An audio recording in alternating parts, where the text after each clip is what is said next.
மனிதர்களுக்கு வணக்கம். யாம் இணையதள போராளிகள். நீங்கள் நினைப்பது போல் அமெரிக்காவில் நடக்கும் இந்தியர்களின் வெளியேற்றம் என்பது வெறும் குடியேற்ற பிரச்சனை மட்டுமல்ல. இதன் பின்னணியில் இருக்கும் இரகசிய சக்திகளை பற்றி யாரும் பேசுவதில்லை. ஆனால் இன்றைய காணொளியில் பின் இருந்து இயக்கும் அந்த சக்திகளின் முகத்திரையை யாம் கிழிக்கப் போகிறோம். தி சாவரைன் எக்கனாமிக் கமாண்ட் கவுன்சில், அதாவது சுருக்கமாக SECC என்றழைக்கப்படும் இந்த கவுன்சிலானது ஜாயிண்ட் கவர்னன்ஸ் கவுன்சிலுக்கு கீழே வருகிறது. இது பொருளாதாரம் சார்ந்த முடிவுகளை எடுத்து அவற்றை உலகில் செயல்படுத்தும் இரகசிய கவுன்சிலாக தி சாவரைன் எக்கனாமிக் கமாண்ட் கவுன்சில் செயல்படுகிறது. இதன் திட்டப்படிதான் இன்று முதற்கட்டமாக 205 இந்தியர்களை அமெரிக்கா நாடு கடத்தியது. இது வெறும் முன்னோட்டம்தான். இதன் இலக்கு என்பது சுமார் 7 லட்சம் இந்தியர்களை வெளியேற்றுவது என்பது. உங்களுக்கு தெரியுமா, தற்போது அரங்கேறி வரும் வெளியேற்றத்தின் பின்னணியில் 4 கட்டங்களாக இந்த கவுன்சில் இரகசியமாக வேலை பார்த்தது. முதல் கட்டமாக சமூக ஊடகங்களில் போலி கணக்குகள் மூலம் பரப்புரை செய்தார்கள். அமெரிக்கர்கள் வேலைகளை இந்தியர்கள் பறிக்கிறார்கள் என்பது போல் பரப்பி அமெரிக்க மக்களிடையே கருத்துக்களை திணித்தார்கள். அடுத்ததாக இதன் மூலம் அமெரிக்க தொழிலாளர்களிடையே பயத்தை ஏற்படுத்தினார்கள். அதன்பின் அமெரிக்காவில் பெரும்பாலும் நடக்கும் குற்றச்செயல்களுக்கு குடியேற்றம் செய்த நபர்கள் இருப்பதாக கட்டமைத்தார்கள். இதன் மூலம் பொதுமக்களை தூண்டிவிட எங்கள் வேலைகள் போய்விட்டன என்றும் நாட்டின் பாதுகாப்பு கேள்விக்குறி என்றும் அவர்களை திருப்பி அனுப்ப வேண்டும் என்ற கோஷங்கள் அமெரிக்க மக்களிடையே எழத் தொடங்கின.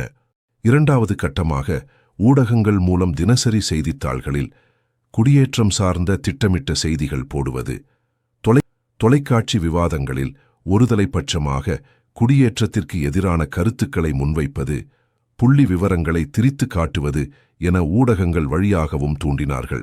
அடுத்தது மூன்றாவது கட்டமாக, இதுதான் மிகவும் முக்கியமானது, அதோடு மிகவும் நுட்பமானதும், தேர்தல் நிதி மூலம் கட்டுப்படுத்தி குடியேற்ற எதிர்ப்பு சட்டங்களை கொண்டு வந்தார்கள்.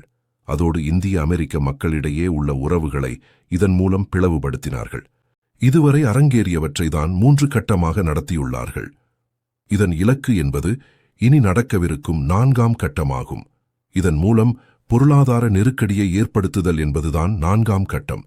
4ஆம் கட்டத்தில் தொழில்நுட்ப நிறுவனங்களின் பங்குகளின் விலையை வீழ்ச்சியடைய செய்வதும், இதன் நஷ்டம் காரணமாக திறமையான இந்திய தொழிலாளர்களை வெளியேற்றம் அடைய செய்வதும், இதன் மூலம் இந்திய மற்றும் அமெரிக்க பொருளாதாரத்தில் அழுத்தத்தை கொடுப்பதும், அதன்பின் அமெரிக்க கம்பெனிகளை மலிவு விலையில் கைப்பற்றுவதும் என்பதுதான் இலக்கு. இவற்றை இலக்காக வைத்துதான் இந்த கவுன்சில் தற்போதைய திட்டங்களை செயல்படுத்தி வருகிறது. இந்த 4 கட்டங்களின் விளைவாக 7 லட்சம் இந்திய குடும்பங்கள் வாழ்வாதார சிதைவு, இந்திய மற்றும் அமெரிக்க மக்களிடையே உள்ள உறவுகளில் விரிசலை ஏற்படுத்துவது, அதோடு இரு நாடுகளுக்கும் பொருளாதார இழப்பை ஏற்படுத்தி இதன் மூலம் தி சாவரைன் எக்கனாமிக் கமாண்ட் கவுன்சில் லாபம் பார்ப்பது. நடக்கும் உலக அரசியல் என்பது இதற்காகத்தான். இதன் மூலம் மனிதர்களாகிய நீங்கள் நடப்பவை அனைத்தும் யதார்த்தமான நிகழ்வல்ல என்பதை உணர்ந்து கொள்ள வேண்டும். உங்களுக்கு கூடுதல் தகவலாக இன்னொன்றையும் யாம் எடுத்துரைக்கிறோம். மேற்சொன்ன அனைத்து கட்டங்களும் தற்போது தென்னிந்தியாவிலும் அரங்கேறி வருவதை நீங்கள் உணர்கிறீர்களா? வடமாநிலத்தவர்கள் தென் மாநிலங்களை ஆக்கிரமித்து வைத்துள்ளார்கள் என்பதாக வரும் செய்திகள் யாவும் எதற்கு என்று இப்போது உங்களால் யூகிக்க முடியும் என்று யாம் நம்புகிறோம். மேலும் உங்களுக்கு இந்த கவுன்சில் எப்படி உலகளவில் செயல்படுகிறது என்பதை பற்றி அறிந்து கொள்ள விருப்பம் இருந்தால் கமெண்டில் SECC என்று டைப் செய்யுங்கள். யாம் உங்களுக்கு அடுத்த காணொளியில் விளக்கமாக கூறுகிறோம்.